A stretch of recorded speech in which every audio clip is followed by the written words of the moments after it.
Lorsqu'on emprunte la route du plateau de Travo, sur la presqu'île de Tahiti, une atmosphère de western exotique interroge le regard.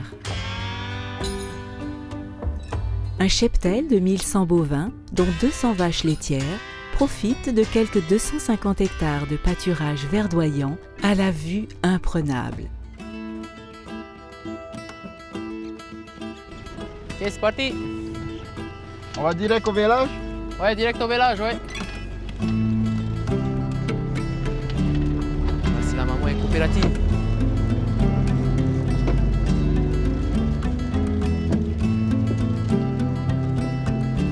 Viens ma belle. Yep. On va boucler le veau. Nouveau-né de ce matin. On va essayer de faire vite. Allez, allez. Vas-y. Allez. Ok, c'est bon, allez, c'est bon, allez. Ok, bon à toi. Ok, viens ma belle, viens. C'est la grosse. Viens ma belle. Viens ma belle. Bouge pas. Voilà. T'inquiète pas. Donc ici on est sur le plateau de Travo, donc sur l'île de Tahiti. Sur la petite île de Tahiti, donc la presqu'île. On fait du lait Veora, on fait du lait frais, donc on est les derniers éleveurs et fermes laitières en Polynésie. Il est en forme, le Voilà, petit laissez veau, là. tranquille pour cet après-midi. C'est bien là, sur le plateau de Travo, que se trouvent les ressources agricoles historiques de la Polynésie.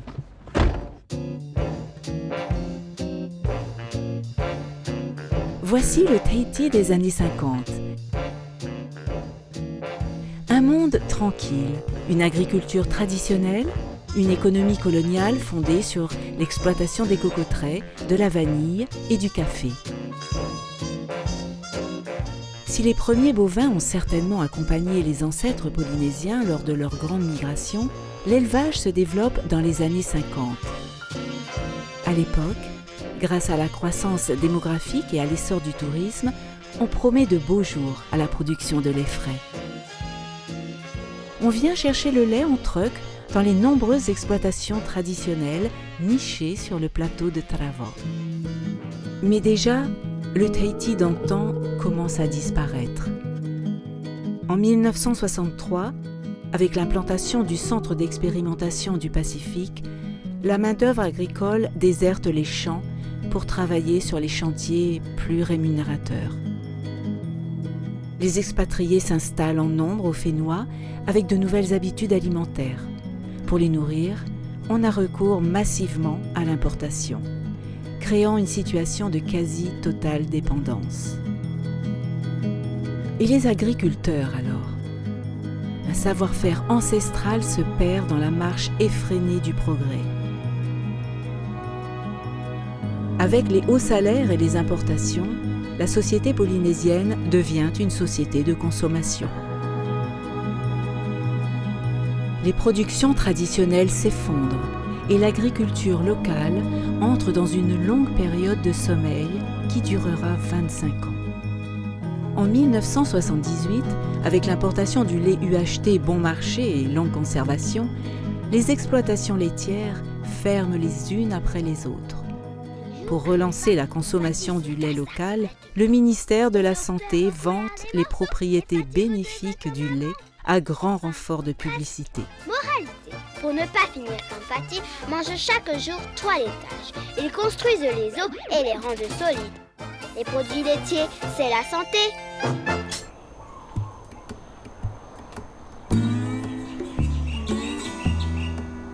Aujourd'hui, il ne reste plus qu'une seule ferme qui fournit le lait frais à toute la Polynésie française.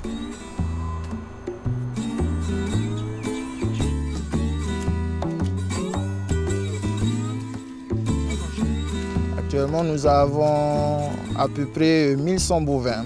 Sur les 1100 bovins, on peut compter à peu près 200 à 300 vaches laitières. Alors en production laitière, une vache moyenne elle peut fournir jusqu'à 12 à 15 litres par jour. Et nous sommes à environ aujourd'hui à 2100-2200 litres par jour. Alors par rapport à la demande du pays ou bien du commerce, c'est très peu. Le lait frais produit localement représente seulement 12% de la consommation en Polynésie.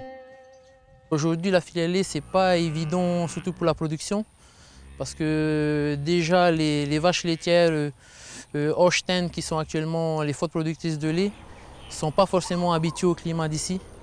Donc par rapport à la France, par exemple, la production ici est divisée par deux par rapport à la chaleur qu'il y a ici.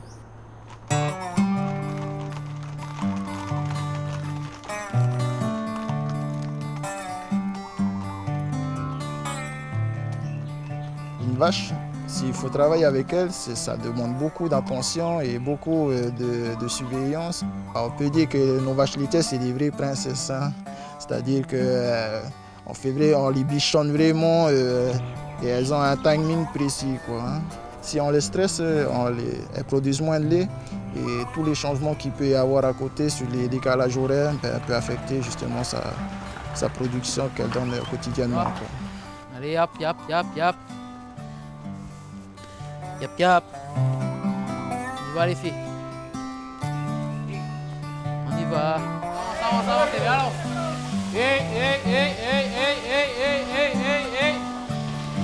Mamie, avance, mamie, voilà.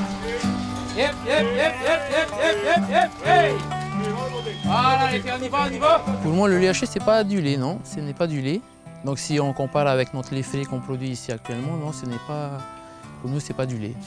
À la dégustation, déjà, tu sais très bien comparer un lait frais et un lait acheté par rapport à son goût légèrement sucré et sa matière épaisse qu'on a en bouche, quoi. Il doit être plus riche, tu sens mieux le goût, la fraîcheur, tu sens bien le gras du lait, quoi, aussi, quoi, hein. Il y a la texture, il y a la couleur qui est beaucoup plus foncée, bien blanche par rapport au lait acheté qui est un peu plus clair.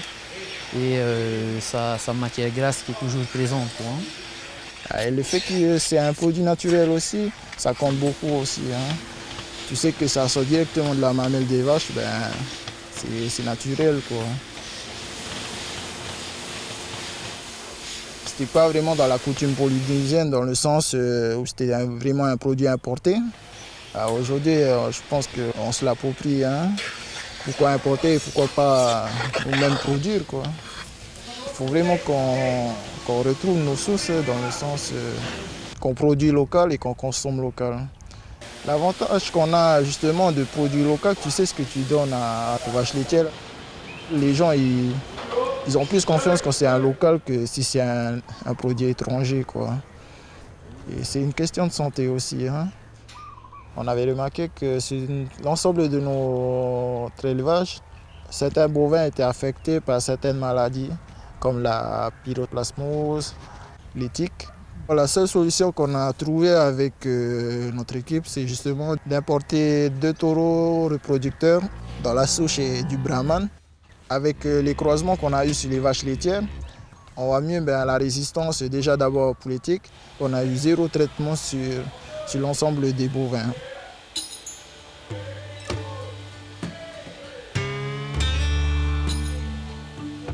Afin de renouveler le cheptel et pour qu'il résiste au climat et aux maladies, les éleveurs ont donc misé sur la génétique en croisant différentes races bovines. Les recherches continuent par le biais d'insémination artificielle avec des semences importées de France, d'Australie et de Nouvelle-Zélande.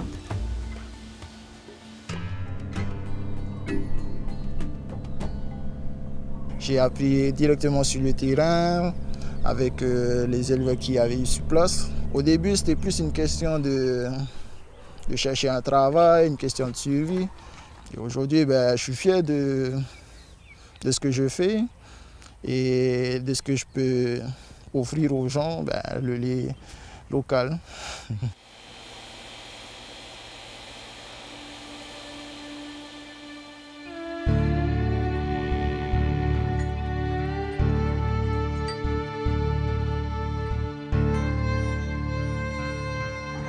Ce lait frais local a ri le livre non loin de la ferme de Taravao à Juliette, la seule fromagère de Tahiti. En fait, là, on est en train de séparer le caillé du lactosérum. Donc là, il y a le petit lait qui commence à sortir. et pour créer en fait le fromage, quoi. Je travaillais dans un domaine où je distribuais le produit. C'était pas assez concret et j'avais envie en fait que ce soit un peu plus terre à terre. Et j'avais envie d'avoir un savoir-faire et de créer. Là, je suis dans la transformation. Voilà, donc il y a une vraie remise en question. Qu'est-ce que notre société? Je pense qu'on a besoin en fait d'avoir les mains dedans, quoi.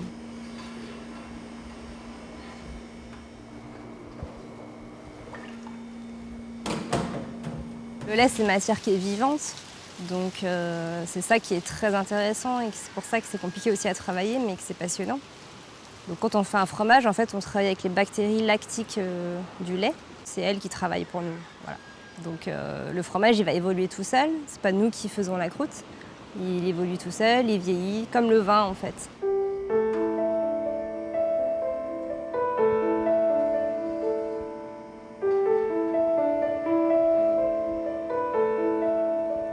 Le lait, il est très, en fait, il est très doux.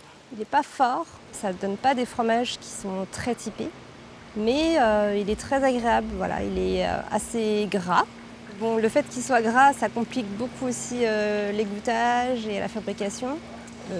Voilà, moi j'ai toute la matière grasse qui remonte, par exemple quand je fais les produits frais, donc c'est un peu compliqué à maîtriser. Par contre, ça donne vraiment des fromages qui sont très crémeux. Par exemple, la tome, on a vraiment la pâte que je recherchais depuis le début, c'est-à-dire la pâte qui ressemble au Saint-Nectaire. Donc je suis arrivée enfin à avoir cette pâte-là, quoi. Mais le lait est très bon, quoi. Moi j'aimerais bien, c'est vrai qu'il ait un peu plus de caractère, qu'il soit un peu plus lait cru, quoi, rustique, quoi. Mais bon, c'est surtout ça en fait qui va faire le goût du lait. C'est la race de la vache et puis surtout ce qu'elle va manger. Ici on est sur des terres, dans un climat qui est tropical. L'herbe elle n'est pas non plus très riche parce que c'est pas une herbe de montagne, donc elle va pousser très vite, mais elle va pas avoir le temps de se charger en azote, etc. Donc ça joue aussi. J'ai créé 3 types de fromages et 3 technologies de pâte. Donc j'ai la pâte molle, lactique, à caractère lactique, qui est le Saint-Haïtien, avec beaucoup de crème et beaucoup de fondant. Après j'ai de la pâte molle pressée, qui est la tome du vent. Des petites odeurs de champignons, des petits goûts de champignons, de sous-bois, très douce aussi. Et ensuite j'ai le lactique, qui est le fromage frais. C'est un fromage qui est humide et puis très frais et très doux.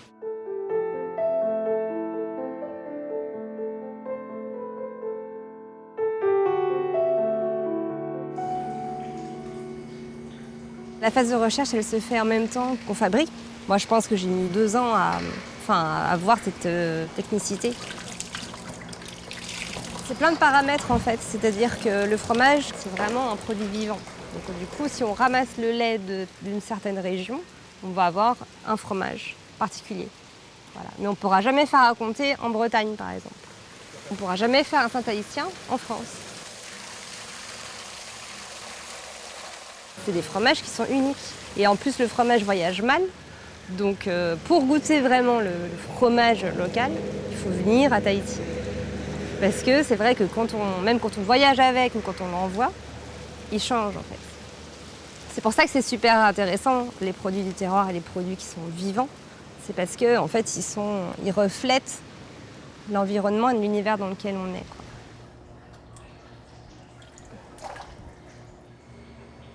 Moi, je suis très instinctive, donc c'est vrai qu'il y a beaucoup d'instinct plus que des fois que de réflexion. Mais la raison rattrape et en fait, le fromage, c'est assez... voilà, normalement, on travaille avec l'acidité du lait, avec un pH mètre et tout. Donc, en fait, c'est de la chimie, voilà.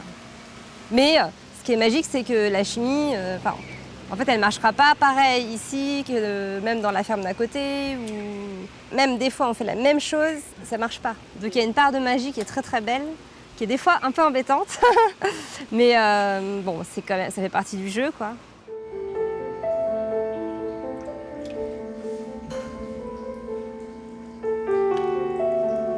Les fromages frais, ils ont des épices spéciales fromage frais. Et en fait, jusqu'à maintenant, j'ai toujours importé des épices. Et en fait, dans le mélange, il y a le poivron qui vient de Chine, il y a l'ail qui vient d'Allemagne. Et je me suis dit, mais c'est complètement absurde. Moi, je ne suis pas du tout d'accord avec ça, quoi. Ça rentre pas dans mon éthique. Et puis j'ai envie de travailler avec les acteurs locaux, c'est que chacun mette un peu son grain de sel, quoi. Et je cherchais une épice locale. J'ai vu qu'il y avait quelqu'un qui faisait du poivre de papaye, donc j'ai essayé. Enfin, moi, je trouve que ça va super bien ensemble et que c'est très bon. Après, les baies roses et marquises, ils sont carrément venus me voir, en fait. Et ils m'ont dit « Ah, on a goûté ta tome avec les baies roses, c'était super bon, donc est-ce que tu veux travailler avec nous ?» Voilà. Voilà, il y a quelqu'un qui fait du pamplemousse confit à la presqu'île, qui est très bon. Quand j'aime le produit, j'ai envie de les associer ensemble et de voir comment ça marche, quoi.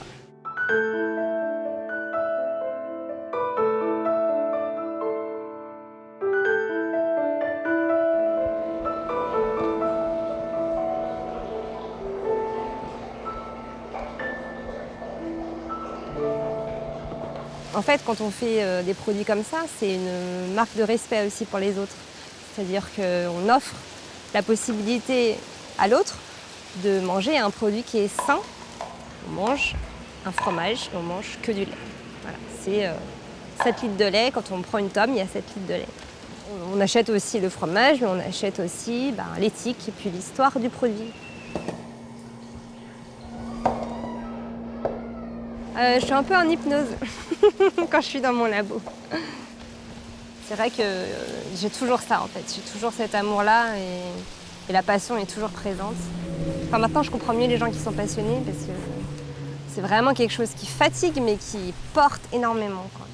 Oh, je sais pas, c'est comme si ça me nourrissait et c'est comme si ça me donnait de l'énergie en fait. Avec le lait, on peut faire des milliards de choses.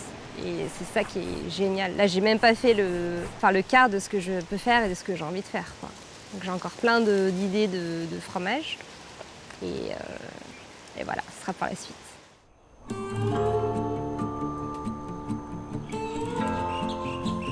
Retour à la ferme de Taravao. William s'assure de la qualité du lait frais et en mesure l'acidité avant de quitter la presqu'île. Direction Aroué, de l'autre côté de l'île de Tahiti. C'est là que se trouve la laiterie Sachet. Créée en 1942, c'est alors la première laiterie de Polynésie française.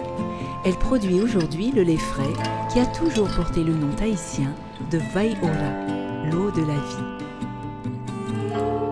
Le lait Vaiora n'est pas du tout transformé. Voilà, c'est un lait entier qui subit tout simplement une homogénéisation et un traitement thermique. Ça permet d'éliminer les bactéries pathogènes. Quand on parle de pathogènes, ce sont les bactéries qui ne sont pas bonnes justement pour le corps humain, tout en préservant la qualité nutritionnelle du lait. Et une fois qu'il est pasteurisé, donc chauffé, on va tout de suite le refroidir rapidement. C'est intéressant de travailler le lait dans le sens où on respecte le produit tel qu'il est en fait.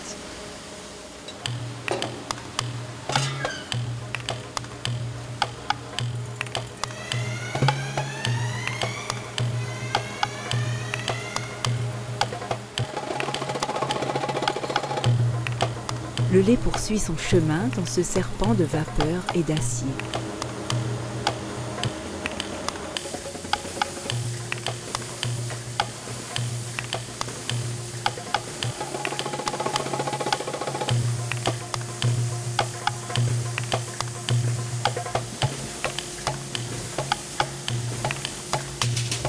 Mon rôle à moi est de m'assurer que le lait que nous conditionnons est sain à la consommation. Tous les jours, donc, je fais des tests gustatifs du lait où je vais vérifier la couleur du lait, s'il est bien blanc, s'il n'a pas une odeur douteuse et également le goûter. Lorsque je goûte le lait, j'ai un standard en fait en tête et du coup en goûtant tous les jours le lait, j'essaie de retrouver ce standard. C'est-à-dire que je vais vérifier son onctuosité, voir s'il n'est pas un petit peu flottable, par exemple, s'il est assez goûteux. Voilà. Donc c'est ce que je vais un petit peu rechercher dans le goût. Pour moi, c'est important de produire en local, pour rester indépendant de d'autres pays et pouvoir vivre de ses propres ressources. Voilà. Cette eau de la vie pasteurisée et mise en brique quitte l'usine pour alimenter les commerces et les cantines scolaires du Fénois.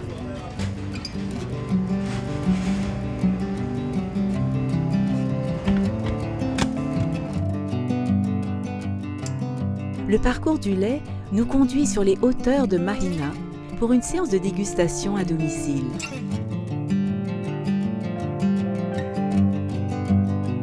Sicilien d'origine, Vincenzo se définit comme un cuisinier du quotidien. Toujours créatif, il cultive la fusion entre saveurs italiennes et produits locaux. La cuisine italienne, pour moi, c'est dans les veines. J'ai grandi au milieu de ces cuisines et ces grandes réunions de famille où tout le monde préparait un petit peu son repas à la maison et on réunissait tout ça ensemble après dans des grandes réunions, dans cet univers, dans ces cuisines, dans ces odeurs. Voilà, avec une grand-mère qui faisait beaucoup de plats traditionnels, les fêtes de Noël. J'ai continué à cultiver ce goût-là, cette gourmandise. Et c'est au départ de cette cuisine traditionnelle que j'essaye d'améliorer un petit peu, d'apporter une petite touche personnelle, d'apporter une petite touche locale. C'est une transmission qui m'a été faite de par mes grands-parents, de par mes parents. Et puis c'est, je pense à mon tour aussi, une façon de la partager avec les gens ici en Polynésie.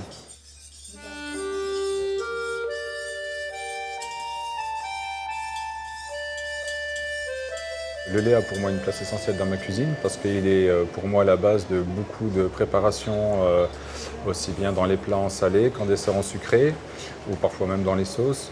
Donc la ricotta que je prépare avec le lait local apporte pour moi une consistance, une variété d'utilisation dans ma cuisine. Et le lait que je trouve ici est d'excellente qualité. Déjà au départ c'est un lait qui a énormément de goût, qui même après travail, après cuisson, c'est un lait qui garde son goût de lait. Donc on a vraiment la sensation d'avoir un produit frais en bouche. Et c'est vraiment très agréable. C'est un produit qui se travaille très très bien, qui réagit très bien quand on veut le transformer en fromage. Et on garde ce goût du début jusqu'à la fin. La ricotta, en fait, c'est un fromage neutre qui a une très bonne tenue en chaud et en froid. Et que tu peux saler, sucré. Le tiramisu, j'utilise même plus de mascarpone. Et même quand tu le fais en préparation, il garde encore ce goût authentique de fraîcheur du lait. Alors c'est pas transcendant, c'est pas extraordinaire. Il faut quand même avoir un peu l'habitude et d'avoir l'expérience de les goûter aussi pour pouvoir avoir un point de comparaison et faire la différence. Mais oui, il est là. Et moi, c'est ce que je cherche. Et chaque fois, rechercher le petit goût en plus qui fait la différence.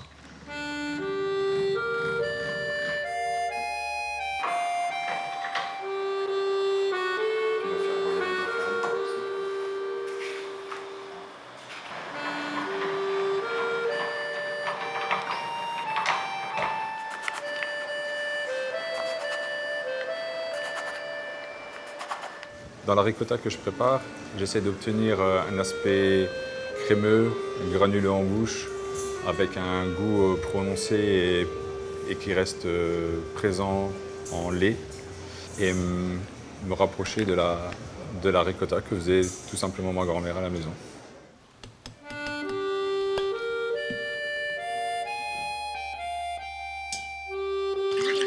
Là, c'est un confit d'ail, basse température au romarin. Alors sur les raviolis comme ça sert à rien de mettre des grosses sauces épaisses parce que l'intérêt du ravioli il se trouve à l'intérieur. Donc il faut juste venir avec quelque chose de juste léger qui vient juste accompagner. Cannoli, c'est le dessert sicilien. Un dessert traditionnel garni de ricotta à la pistache auquel Vincenzo ajoute une touche polynésienne. Je pense que l'intérêt dans la cuisine en général ne doit pas se limiter par rapport au pays d'origine dans lequel elle est née. Ce qui me plaît et ce que j'essaye de développer dans ma cuisine, c'est aussi la fusion avec des produits que je peux trouver ici, comme des fruits locaux pour faire des lemon curd, des passion curd ou des préparations à base de mangue qu'on peut trouver ici et qui sont juste exceptionnelles.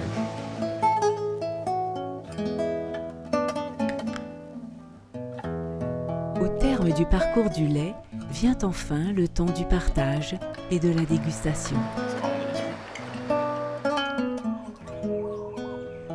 Aujourd'hui, les éleveurs polynésiens sont prêts à relever le défi de fournir des produits laitiers à une population qui retrouve la fierté de consommer local. Si le chemin vers l'autosuffisance alimentaire semble encore long, il s'agit de renouer le fil de la transmission en réinventant une agriculture locale plus proche de l'humain.